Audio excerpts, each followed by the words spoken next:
अस्सलाम वालेकुम। आज हम बात करेंगे मोहब्बत सतरंगी के 114 एपिसोड के बारे में। तो वीडियो शुरू करने से पहले हमारे चैनल को सब्सक्राइब कर लीजिए अगर अभी तक आपने नहीं किया, ताकि हमारी हर न्यू वीडियो आप तक पहुंच सके। यहाँ पर महानूर अयान को बताती है कि आरा का फ़ोन आया था और अब्बू का एक्सीडेंट हो गया है, मेरा दिल इसीलिए तो इतना ज़्यादा घबरा रहा था। अयान जब ये बात सुनता है तो वो कहता है कि अच्छा ठीक है, तुम परेशान ना हो, हम अभी फ़ौरन हॉस्पिटल जाते हैं। दूसरी तरफ एहतशाम साहब का दिल बहुत घबरा रहा होता है।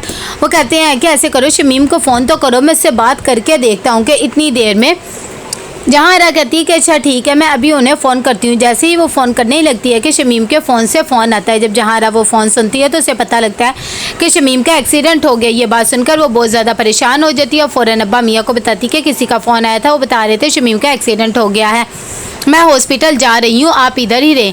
वो फ़ौरन हॉस्पिटल चल जाती है। दूसरी तरफ यहाँ पर साबिर आता है अम्मा अभी के पास और आकर कहता है कि आपके कड़े कहाँ पर हैं, उन्हें भी पॉलिश करवा देता हूँ।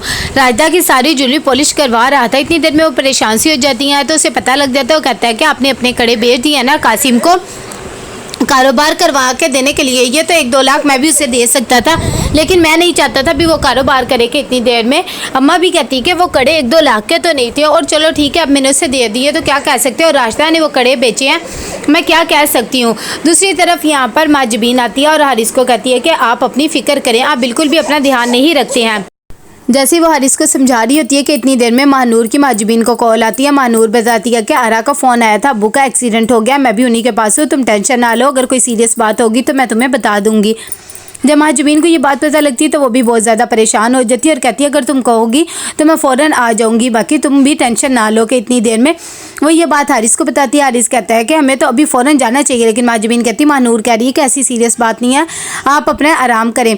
यहाँ पर साबिर बहुत ज़्यादा गुस्से में आता है राजदा के पास और आकर कहता है कि तुमने अम्मा बी के कड़े बेच दिए और मुझे बताया तक नहीं, मुझसे झूठ बोला, हालांकि वो कड़े इतने महंगे थे और तुमने इतने सस्ते में बेच दिया। राजदा को भी इस बात का अफसोस होता है और कहती है कि हाँ मैं अपनी दोस्तों के साथ गई थी। ये बात सुनकर साबिर उसे बहुत ज़्यादा डांटता है और कहता है कि आज के बाद उनसे मिलने की ज़रूरत नहीं है। यहाँ पर जहाँ आरा शमीम के पास जाती है और उसे कहती है कि आप बहुत जल्दी ठीक हो जाएंगे, आपके सिर्फ पाँवों पे चोट आई है, कुछ दिन तक आप चल नहीं सकते। ये बात सुनकर शमीम बहुत ज़्यादा अफसरदा सा हो जाता है। उसे नारा भी उसे हौसला देती है और कहती है कि इंशाल्लाह आप बहुत जल्द ठीक हो जाएंगे, आप बिल्कुल भी परेशान ना हो। यहाँ पर उसे नारा फ़ोन करती है कासिम को और उसे बताती है कि शमीम भाई का एक्सीडेंट हो गया और हम लोग हॉस्पिटल ही हैं। ये बात सुनकर वो भी परेशान हो जाता है और फ़ौरन साबिर को बताता है कि चाचू का एक्सीडेंट हो गया, आरा की कॉल आई थी, वो बता रही थी कि वो हॉस्पिटल में है। जब साबिर ये बात सुनता है तो बहुत ज़्यादा परेशान हो जाता है और कहता है कि दूर रहने का यही तो नुकसान होता है। साथ ही कहता है कि बस तुम जल्दी से टिकट करवाओ, हम अभी कराची जाएंगे। कि इतनी देर में महानूर अपने बाप के पास जाती है और कहती है कि आपको कभी भी कुछ ना हो, मैं तो बहुत ज़्यादा डर गई थी जब आपका पता लगा था कि आपकी तबीयत ठीक नहीं है, अब आप ठीक तो है ना। शमीम अपनी बेटी की इतनी परेशानी देख के कहता है कि हाँ हाँ मैं बिल्कुल ठीक हूँ, तुम परेशान ना हो और इतने परेशान होने की ज़रूरत नहीं है। दूसरी तरफ ज़ुबैदा फ़ोन करती है एहतशाम साहब को और कहती है कि क्या बात है, मेरा दिल बहुत ज़्यादा घबरा रहा था, वहाँ पर सब ठीक तो है ना और आप अपना पूरा ख्याल रखते हैं ना, और बताएं शमीम कैसा है और हुसैन आरा जहाँ आ रहा सब ठीक है ना। ये बात सुनकर एहतशाम साहब उसे कुछ भी नहीं बताते और कहते कि हाँ हाँ सब ठीक है, तुम परेशान ना हो, और मैं अपनी दवाई वगैरह ले रहा था इसलिए फ़ोन नहीं कर सका, जो तुमसे मैंने वादा लिया है मैं पूरा कर रहा हूँ और अपना भी पूरा ख्याल रखता हूँ। कि इतनी देर में यहाँ पर साबिर भी बहुत परेशान होता है।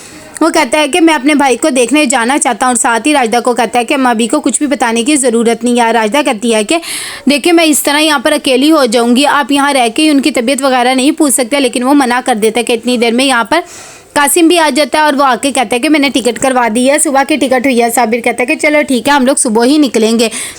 दूसरी तरफ यहाँ पर माँ जबीन आती है और आकर हारिस को दवाई वगैरह देती है और कहती है कि बब्बू की तबीयत फिर ठीक है, आप अपना बहुत ज़्यादा ख्याल रखें। कि इतनी देर में महानूर की भी कॉल आ जाती है, उसे कहती है कि सब ठीक तो है ना। महानूर कहती है कि हाँ हाँ सब ठीक है, तुम्हें परेशान होने की ज़रूरत नहीं। हुमा यहाँ पर अपने नौकर के साथ आती है और कुछ खाना वगैरह रखवा जाती है। जब टीना कमरे में सोई होती है और कमरे को लॉक कर देती है। दूसरी तरफ एहतशाम साहब जहाँ आरा को कहते हैं कि कैसी तबीयत है शमीम की, मैं सोच रहा हूँ कि आज मैं भी तुम्हारे साथ हॉस्पिटल चल जाऊँ, मेरा भी दिल बहुत ज़्यादा घबरा रहा है।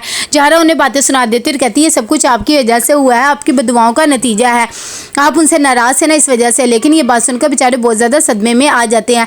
जैसे ही साबिर जा रहा होता है कि एकदम वहाँ पर अम्मा भी आ जाती है और कहती है कि तुम लोग कहाँ पर जा रही हो। ये बात देखकर वो हैरान हो जाते हैं और कहते हैं कि बस कहीं भी नहीं, काम के सिलसिले में मैं और कासिम लाहौर जा रहे हैं। मैंने सोचा कि चलो ये भी थोड़ा बहुत काम सीख लेगा। आपको बताने गए थे लेकिन आप सोई हुई थी, इसीलिए आपको बता नहीं सके। अम्मा भी जब ये बात सुनती तो कहती है कि देखो अगर तुम ऐसे ही चले जाते तो मैं जब उठती तो परेशान होती। चलो अच्छा, अल्लाह तुम लोग को बहुत कामयाब करे के राहत आती है। और आकर कहती कि भाई तुम भी कुछ कर लिया करो, तुम तो कुछ भी नहीं करती हो, ना ही तुम्हें कोई फिक्र होती है, सारा काम मैं ही करती हूँ।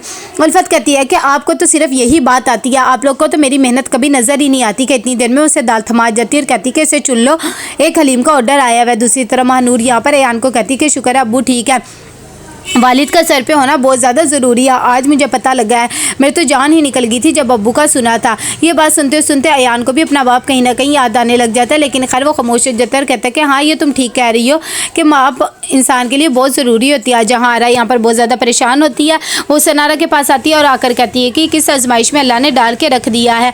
शमीम कितना खुश थे, लेकिन सनारा उसे समझाती है और कहती है कि आजमाइश भी अल्लाह अपने बंदों को ही देते हैं, इंशाल्लाह वो बहुत जल्द ठीक हो जाएंगे, तुम्हें परेशान होने की बिल्कुल भी ज़रूरत नहीं है। टीना जैसे ही उठती है तो वो बाहर जाने लगती है तो उसे पता लगता है कि उसका दरवाज़ा लॉक हुआ हुआ है। वो दरवाज़ा बहुत ज़्यादा नॉक करती है लेकिन कोई भी नहीं खोलता है। दूसरी तरफ उमा यहाँ पर सोचती है कि बहुत ज़्यादा इतरा रही थी ना, अब 2 दिन कमरे में बंद रही थी तो इसकी अकल ठिकाने आ जाएगी। अपने आप को ये आखिर क्या समझती है। यहाँ पर साबिर पहुँच जाता है कासिम के साथ शमीम को देखने और कहता है कि जैसे ही मुझे पता लगा मैं तो बहुत ज़्यादा परेशान हो गया था, अब तुम बताओ तुम ठीक तो हो ना। शमीम कहता है कि हाँ बिल्कुल ठीक हूँ, आप आ गए हैं तो अब और ज़्यादा ठीक हो गया हूँ, आपको परेशान होने की ज़रूरत नहीं है। साबिर कहता है कि हाँ मैं यहीं पर हूँ। कि राजदा फ़ोन करती है साबिर को और कहती है कि शमीम भाई की तबीयत कैसी है, और साथ ही कहती है कि हाँ मैं अकेली हूँ, अम्मा बी को कुछ भी नहीं पता है। कितनी देर में अम्मा बी वहीं आकर बैठ जाती। तो कैसा लगा आपको एपिसोड, लाइक एंड शेयर करके लाजमी बताइएगा। अल्लाह हाफिज़।